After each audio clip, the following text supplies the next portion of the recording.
Okay, so imagine you're checking a company's financial report, right? And you see this staggering um, $3.1 billion operating loss for a single quarter. Yeah, I mean, you would expect absolute panic. Right, exactly. You'd expect analysts downgrading the stock, investors just running for the exits. But Wall Street's reaction to Intel today, the stock is actually surging. Surging, and the demand is just, it's outstripping supply by literally billions of dollars. It's insane. Welcome to the deep dive, everyone. Today, we have our hands on a single, incredibly detailed investment review covering Intel Corporation's Q1 2026 earnings report. And this is hot off the presses today, April 23, 2026. It really is fresh. Yeah, and our mission for you today is to basically cut through all the dense financial jargon. We want to understand how a company that was facing a literal existential crisis just, 2 years ago, has become arguably the most fascinating high-stakes turnaround story in American tech. It's a textbook study in corporate whiplash. I mean, if you look at the raw data, this is a fundamentally different company than the one people were writing obituaries for back in 2024. Oh, absolutely. But, and this is key, it's also a company that is operating on an absolute razor's edge. Yeah. To set the baseline here and show you just how wild this is, let's look at that turnaround. Over the last couple of years, Intel's stock has surged from an absolute trough of $18 a share all the way to $67. Wow. Right? That is a 272% increase. And demand for their products is running so incredibly hot right now that on this earnings call, the CFO actually admitted that their missed revenue, like the money they just couldn't collect simply because they couldn't physically manufacture the silicon fast enough, starts with a B. Starts with a B. Billions of dollars. Billions of dollars just left on the table. What's fascinating about those headline numbers, though, is that they kind of mask an incredible tension underneath. How so? Well, the stock surge and the massive demand, that represents one half of the business. But if you lift the hood on the underlying financials, you see a company with this almost unprecedented split personality. Oh, that's a good way to put it. Yeah, so the goal today is to really explore whether Intel has structurally saved its core business or if they're essentially taking all of their cash flow and placing one multi-billion-dollar existential bet at the casino. Okay, that split personality is the perfect place to start, I think, because reading the financial breakdown in this report, I mean, it literally feels like looking at two completely different companies. It really does. Let's start with the narrative Wall Street is cheering for, what the financial world calls the non-GAAP numbers. Right, so for the listener, the non-GAAP metrics are essentially the filtered view. The filtered view, yeah. They strip out, one-time charges, restructuring costs, and certain capital depreciations. It's meant to show what the company believes is its underlying operational run rate. And according to this report, that underlying run rate is incredibly strong. I mean, strong is an understatement, honestly. Revenue came in at $13.6 billion. Yep. That's up 7% year over year, and it beat guidance by a whopping $1.4 billion. Their non-GAAP gross margin was 41%, which crushed expectations by 650 basis points. Massive beat. Huge. And they reported earnings per share of 29 cents when the street was expecting them to literally just break even. This makes it their sixth consecutive quarter of beating expectations. If you just read those bullets, it looks like a total victory lap. It does. But, the standard generally accepted accounting principles, the GAAP numbers tell a much, much harsher reality. Okay, here we are. The GAAP operating loss for the quarter is that $3.1 billion you mentioned at the top of the show. Right. And the GAAP earnings per share is negative 73 cents. Okay, stop right there. Let's unpack the mechanics of this. Because comparing their non-GAAP earnings to their GAAP earnings is like looking at a heavily filtered social media photo versus like harsh fluorescent lighting in a gas station bathroom. That is a very accurate analogy. How can a company celebrate beating expectations and claim a 41% gross margin when they are fundamentally operating at a $3.1 billion loss? Like, how does the accounting legally allow them to hide that massive crater? Well, it comes down to how Intel is structurally divided now. The product side of the house, so that's the client computing group making PC chips, and the data center and AI group, that side is exceptionally healthy. Okay. They are highly profitable and generating real cash. Those groups are the ones driving that $13.6 billion in revenue.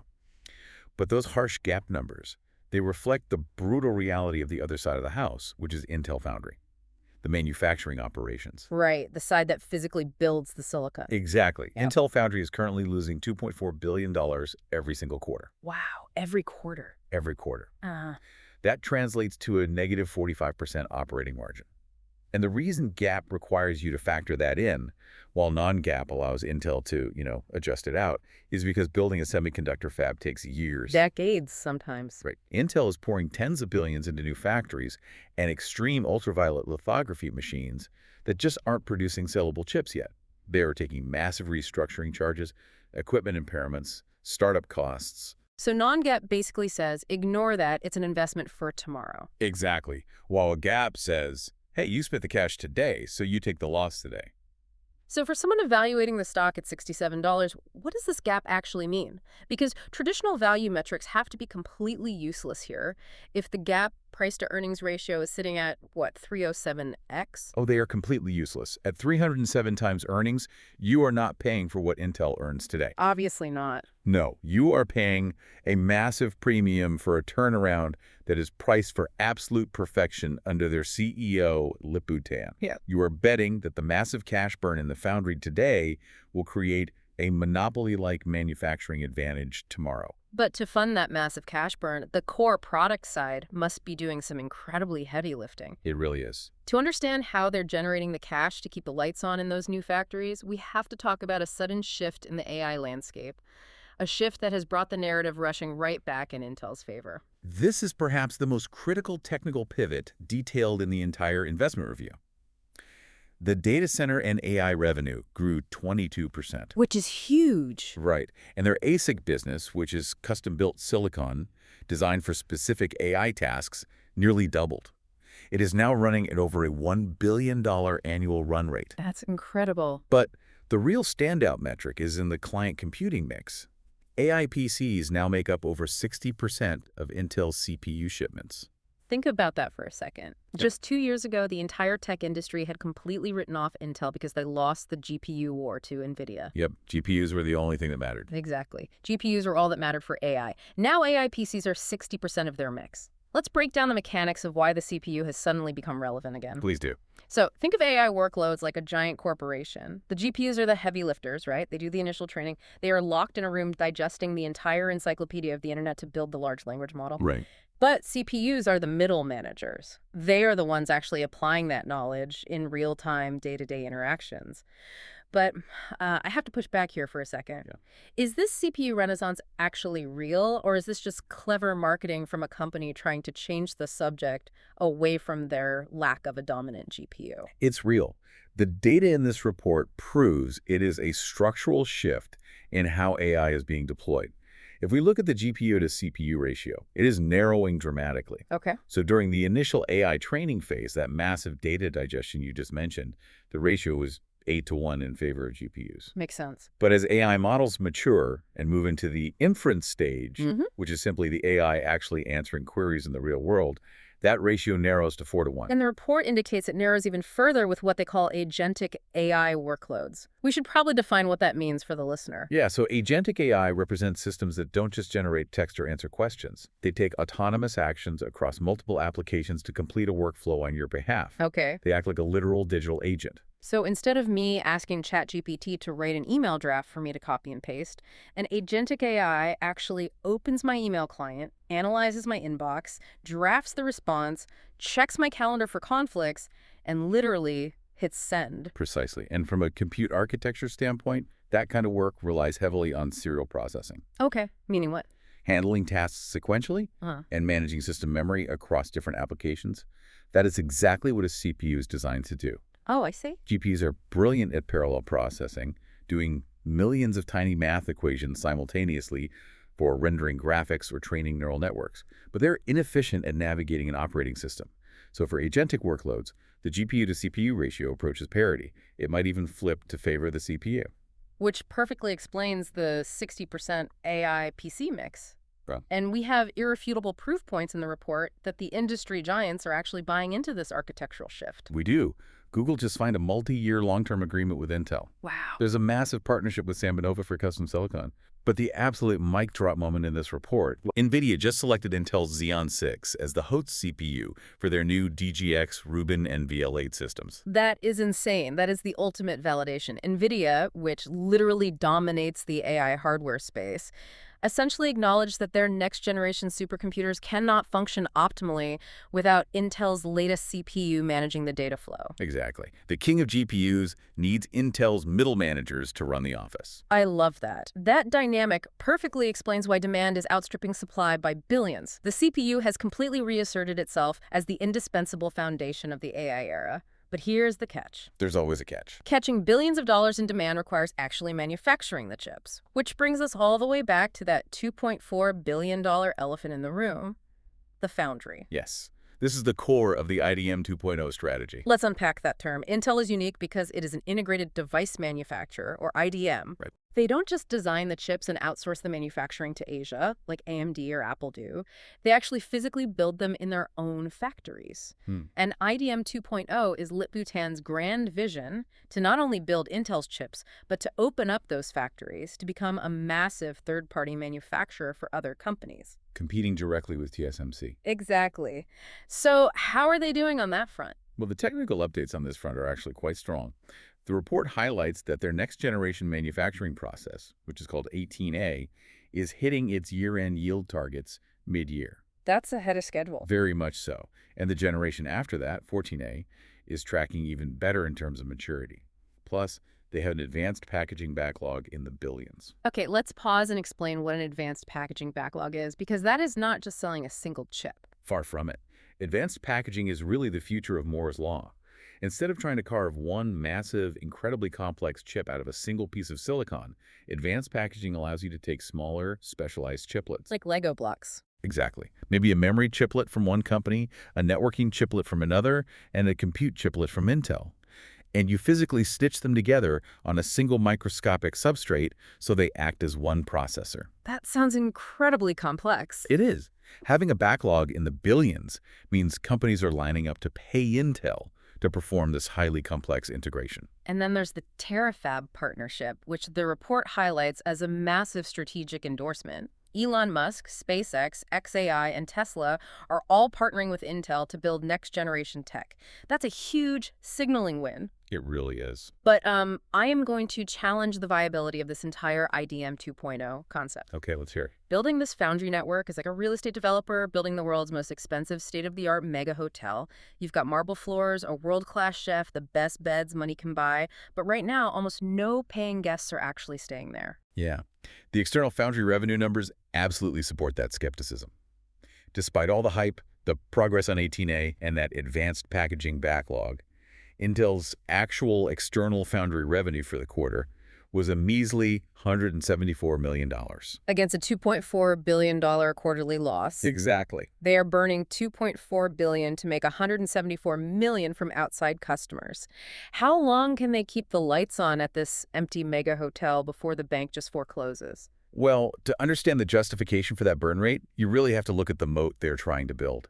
If Intel successfully ramps up 14A and secures those external customers, they can get a structural advantage that no fabless competitor can ever match. Because they control everything. Right. They will control the entire stack, from architecture design to advanced packaging to physical manufacturing. Yeah. But you are right to question the timeline. It seems precarious. The report is explicit. It is absolutely necessary for Intel to secure massive external design commitments for their 14A node in the second half of 2026, leading into the first half of 2027. And what happens if they don't get those commitments by early 2027? Then the narrative collapses. The foundry investment becomes incredibly hard to justify to shareholders, and the sheer capital expenditure could overwhelm the core business. Ouch. Yeah.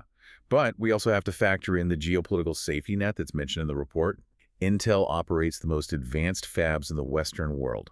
They have the backing of the U.S. C-Chip Peace Act, potential government equity investments, massive national security implications. Okay, but let me challenge that geopolitical angle. A safety net might stop the company from going completely bankrupt, but it doesn't make it a good stock to own at $67 a share, right? That's fair. I mean, if TSMC makes faster chips, companies will still buy from TSMC. Being a geopolitically important company just turns Intel into a heavily subsidized government utility. It doesn't make it a hyper-growth tech stock. And that is the critical distinction. Geopolitics provides a floor for the company's survival, but it does not fix product competitiveness. The U.S. government cannot force Apple or NVIDIA to use a substandard manufacturing node. Intel has to win on technical merit, which puts unbelievable pressure on that 2027 timeline. And 2027 is a long time to hold your breath, especially when there are immediate, dark storm clouds gathering on the horizon right now. Yeah. Building a foundry takes years, but Intel is spending billions today. To survive until 2027, their core PC business has to basically foot the bill. Exactly. But right now, that business is walking into a massive storm. The headwinds facing the client computing group are severe. Yeah. The report projects the PC total addressable market, the TAM, to be down low double digits in the second half of this year. Let's break down the mechanism of why the PC market is shrinking, because it's actually not a lack of consumer interest. No, it's not. The report cites memory cost inflation and physical substrate inflation. So when the raw materials like memory and substrates get expensive, it destroys the profit margins of computer makers like Dell or Lenovo. And to protect their own margins, those PC makers delay building new computers. And when they stop building PCs, they stop buying Intel's CPUs, which cuts off the exact cash flow Intel is relying on to fund the foundry bet. And this is terrifying for them because the standard PC chips still make up 57% of Intel's product revenue. Over half. It is the financial engine that keeps the entire turnaround afloat. If that revenue stream dries up, the math on IDM 2.0 gets very dark very quickly. Especially considering the debt they just took on. Oh, yeah. The report details the buyout of their Fab 34 facility in Ireland. It cost them $7.7 billion in pure cash, and they had to take on $6.5 billion in new debt just to execute it. Add in fierce competition from AMD's new Zen 5 chips, plus ARM-based chips from competitors eating into their laptop market share. It's a lot all at once. To go back to our real estate analogy, the massive foundry development relies entirely on the profits from their legacy retail chain to pay the mortgage. If the retail chain loses foot traffic because of PC TAM drops and AMD competition, the bank comes calling before the foundry is even built. Which brings into focus their margin for error, which is effectively zero. Zero. The report does note some cushions, like inventory replenishment at the customer level and aggressive pricing actions by Intel to protect their margins. But if PC weakness exceeds expectations, it could entirely offset the incredible strength they're seeing in the server and AI CPU side. So if the financial cushion is gone and the macro environment is turning hostile, what is their shield? How do they survive the turbulence of the next 12 to 18 months? According to the source, their only shield is operational execution. And this points directly to Lip-Bu-Tan's cultural transformation of the company. Right. The recovery we are seeing today, the 6 consecutive earnings beats, is being driven by a profound shift back to an engineering-centric, data-driven culture. It's wild that a legacy semiconductor company had to shift back to being engineering-centric, but I guess that's where they were under previous leadership. What does that actually look like in practice today? Well, the report highlights a drastic reduction in cycle times. They are resolving customer issues and iterating on chip designs in weeks instead of months. That's a huge difference. Massive. They are heavily utilizing telemetry and data analytics to accelerate yield improvements on the manufacturing floor. And they're often collaborating much more openly with external partners than Intel historically ever allowed. Oh, interesting. Yeah, that newfound agility is really the sole variable keeping them ahead of the headwinds. So what does this all mean for you, the listener, trying to digest this 2026 earnings report? Let's try to synthesize the moving parts here. Sounds good. At $67 a share, Intel is not a sleep-well-at-night legacy tech stock. It is a high-conviction bet on what might be the single most consequential industrial transformation in American business today. Absolutely. The core product division is surging back to relevance because agentic AI workflows are forcing the industry to rely on CPUs again. But the foundry, generating a $2.4 billion quarterly loss while waiting for 2027, remains an absolute binary wildcard. And this matters deeply to you, regardless of your investment portfolio. Whether you're building data centers or honestly just using a smartphone, the success or failure of Intel's 14A manufacturing node over the next 12 to 24 months will fundamentally dictate the global semiconductor landscape. It really will. It determines whether the West retains a leading-edge manufacturing base and who ultimately controls the physical layer of the entire AI revolution. It is the foundation of everything that comes next. Which leaves us with a final, unaddressed question from this report, a little thought experiment for you to mull over. Let's hear it. If these new agentic AI workloads make Intel's processors absolutely critical to the industry again, and if Lip-Bu-Tan's massive foundry gamble actually pays off and scales by 2027? Yeah. Could we eventually see a world where Intel is literally manufacturing the next generation of chips for the very competitors trying to kill them today? What happens to the balance of power in the tech industry when your biggest rival becomes your landlord?